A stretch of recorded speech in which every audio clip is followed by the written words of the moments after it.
गुड़िया देखो, मैंने और तुम्हारे पिताजी ने कितनी मेहनत की थी और ईश्वर ने हमारी सुन ली।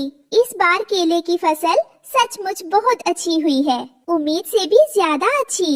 अब हम इन सभी पके हुए केलों को तोड़कर सुरक्षित गोदाम में रखेंगे, ताकि सर्दियों के उन मुश्किल दिनों में जब जंगल में खाना मिलना बहुत मुश्किल हो जाता है, हम इन केलों को अपने गरीब और जरूरतमंद भाइयों और बहनों में बांट सकें। ये हमारा फर्ज है। जी माँ, ये केले तो बहुत मीठे लग रहे हैं। सब पक्षी बहुत खुश होंगे। दूर पेड़ पर बैठे कालू कौवा और गौरी की नजर उन सुनहरे केलों पर थी। उनके मुंह में पानी आ रहा था और मन में लालच जाग गया था। गौरी देखो कितने सारे केले हैं। रानो इन्हें गरीबों में बांटकर बर्बाद कर देगी।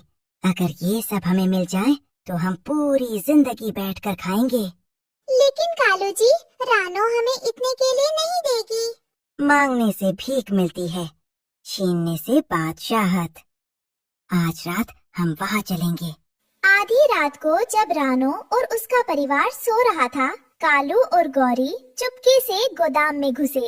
उन्होंने सिर्फ फल ही नहीं बल्कि केले के पत्तों और तनों को भी जल्दी करो गौरी, हम इन केलों और तनों से अपना नया घर बनाएंगे।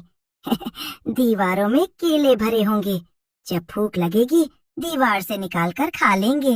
कालू ने लालच में आकर रानो की मेहनत चुरा ली। कालू ने जंगल के एक कोने में झाड़ियों के बीच अपनी चोरी की हुई चीजों से एक घर बनाया। उसने तनों की दीवारें बनाई और अंदर पके हुए केलों के ढेर लगा दिए। छत पत्तों की थी।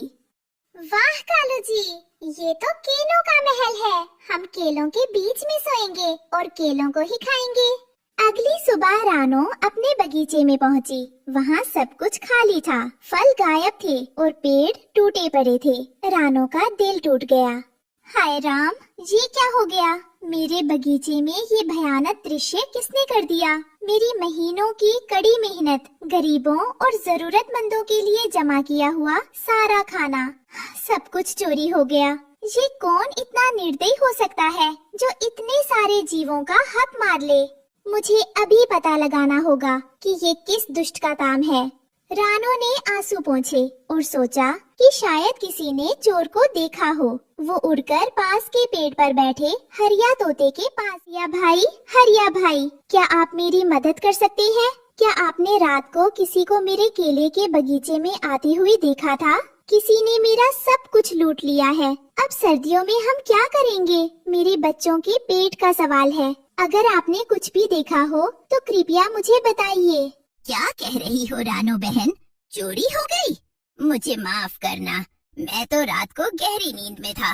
मैंने किसी को नहीं देखा, लेकिन जिसने भी ये किया है वो बहुत नीच है।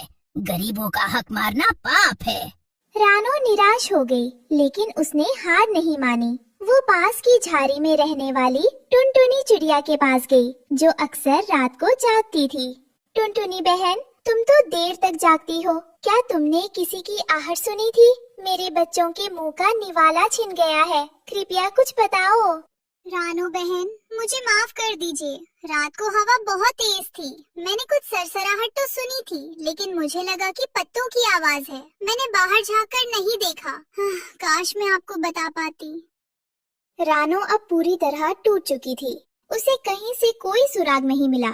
वो वापस अपने खाली खेत के बीच में आकर बैठ गई और आसमान की तरफ। भगवान, मेरी आंखों ने तो चोर को नहीं देखा, लेकिन आपकी आंखें सब देख रही हैं। जिसने भी ये पाप किया है उसे सद्बुद्धि देना, क्योंकि अब न्याय आपके हाथ में है।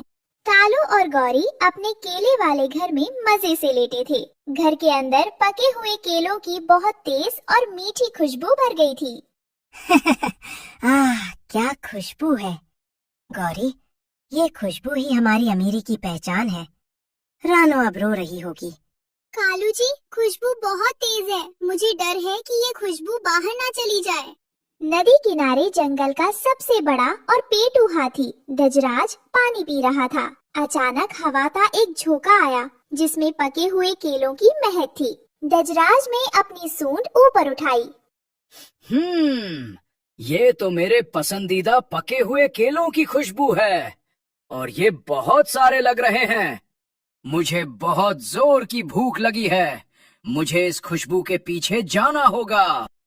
गजराज खुशबू का पीछा करते हुए जंगल में आगे बढ़ने लगा। उसके भारी पैरों से जमीन हिल रही थी। छोटे जानवर डरकर भागने लगे, लेकिन गजराज को सिर्फ केले चाहिए थे। गजराज ठीक उस झाड़ी के पास पहुंच गया जहां कालू का घर था।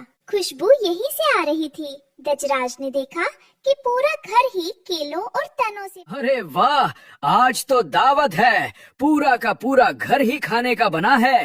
अंदर कालू और गौरी सो रहे थे। अचानक उनकी दीवारों को किसी ने खींचना शुरू किया। घर बुरी तरह हिलने लगा। छत का एक हिस्सा गायब हो गया। कालू जी उठिए, भूकंप आया है। हमारी छत कौन खा रहा है? अरे बाप रे, ये भूकंप नहीं, गजराज हाथी है। वो हमारा घर खा रहा है। भागो गौरी, वरना वो हमें भी केले के साथ खा जाएगा।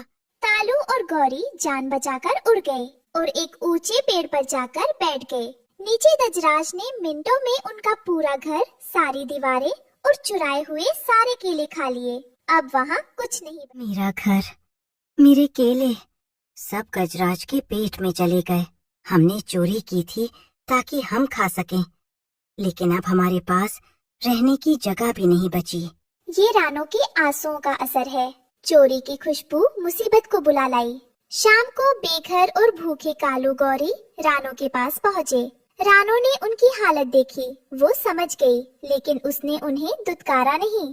कालू भैया, केलों की खुशबू अच्छी होती है, लेकिन चोरी की खुशबू हमेशा शिकारी या मुसीबत को न्योता देती है। अगर आपने मेहनत की होती तो आज बेघर न होते। मुझे माफ कर दो रानो, मेरा लालच ही मेरा दुश्मन बन गया। रानों ने उन्हें अपने घर में पनाह दी और थोड़ा सा बचा हुआ खाना खिलाया। कालू ने उस दिन सीखा कि दूसरों का हक मारकर बनाया गया महल कभी सुरक्षित नहीं रहता।